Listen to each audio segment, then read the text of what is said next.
একসময় রাজধানীর সড়কে লাল সিগন্যাল অমান্য করা কিংবা জেব্রা ক্রসিং দখল করে দাঁড়িয়ে থাকা ছিল খুবই পরিচিত দৃশ্য।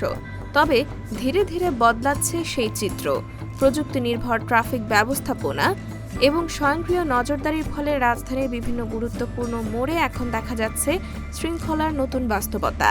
সিগন্যাল লাল হওয়ার সঙ্গে সঙ্গে নির্ধারিত স্টপ লাইনের পেছনে থেমে যাচ্ছে যানবাহন। জেব্রা ক্রসিং থাকছে পথচারীদের জন্য উন্মুক্ত।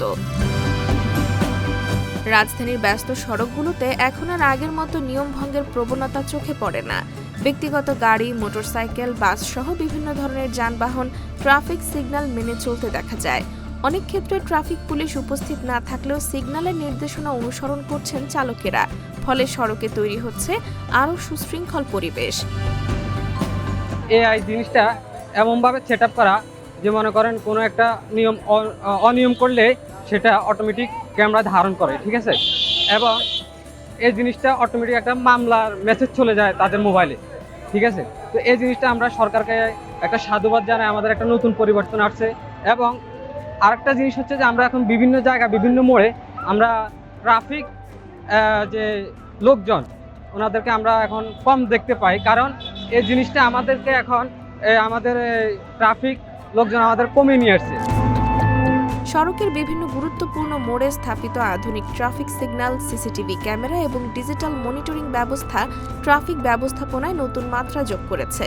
এসব প্রযুক্তির মাধ্যমে যান চলাচল পর্যবেক্ষণ করা হচ্ছে সার্বক্ষণিক।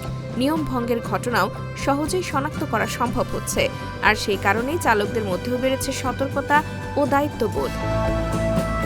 আগে দেখা গেছে কি ট্রাফিকদের কাছে রিকোয়েস্টের মাধ্যমে অনেকভাবে ছাড় পাওয়া যেত, এখন ওই জিনিসটা নাই। ভাবছে যে ওইটা তো অটোমেটিকই হয়ে যায়, এই জন্য ওরা নিয়মটা মানতেছে। হ্যাঁ, এভাবে চললে আমাদের সড়কের জ্যামজট কমবে, এমনকি শৃঙ্খলা সুন্দর হবে, মানুষের যাতায়াতের মধ্যেও অনেকটা ভালো হবে। শুধু যানবাহন নিয়ন্ত্রণেই নয়, পথচারীদের নিরাপত্তা নিশ্চিত করতেও ইতিবাচক ভূমিকা রাখছে এই পরিবর্তন। জেব্রা ক্রসিং এর আগে যানবাহন থেমে থাকায় মানুষ এখন আরও নিরাপদে রাস্তা পারাপার করতে পারছেন। এতে যেমন দুর্ঘটনার ঝুঁকি কমছে, তেমনি নগর জীবনে ফিরেছে স্বস্তি। মোবাইলে ইন্টারনেটে যে বিভিন্ন শহরগুলিতে, বড় বড় উন্নত শহরগুলিতে এরকম ব্যবস্থা, তো বাংলাদেশে এই ব্যবস্থার প্রচলন হয়েছে, এটা অবশ্যই ভালো। কিন্তু এর মধ্যেও যেটা সমস্যা আমরা দেখি যে রাস্তাঘাটে যখন গাড়িগুলি চলাচল করে, তো অনেক সময় গাড়িগুলিকে যে ক্যামেরা থাকে সেই ক্যামেরাগুলো আইডেন্টিফাই করতে পারে না। প্রথমত অনেক সময় স্টিকার লাগানো থাকে, গাড়িতে হাত দিয়ে রাখে, এরকম ভিডিও আমরা দেখি। তো এটা অবশ্যই উচিত না। আর দ্বিতীয় যেটা ব্যাপার, যে আমি একটা কথা প্রথমে এড়িয়ে গেলাম, যে একটা দেশ বা একটা শহর কতটা উন্নত, একটা জাতি কতটা সভ্য, সেটা বিবেচনা করা হয় জাতি কতটা শৃঙ্খলা সেটা দিয়ে। তো আমাদের এই যে গাড়িগুলির শৃঙ্খলা, এই যে ব্যবস্থাপনা, এটা অবশ্যই সাধুবাদ জানানোর মতো। আইন, প্রযুক্তি এবং নাগরিক সচেতনতার সমন্বয়ে গড়ে উঠছে নতুন এক ট্রাফিক সংস্কৃতি।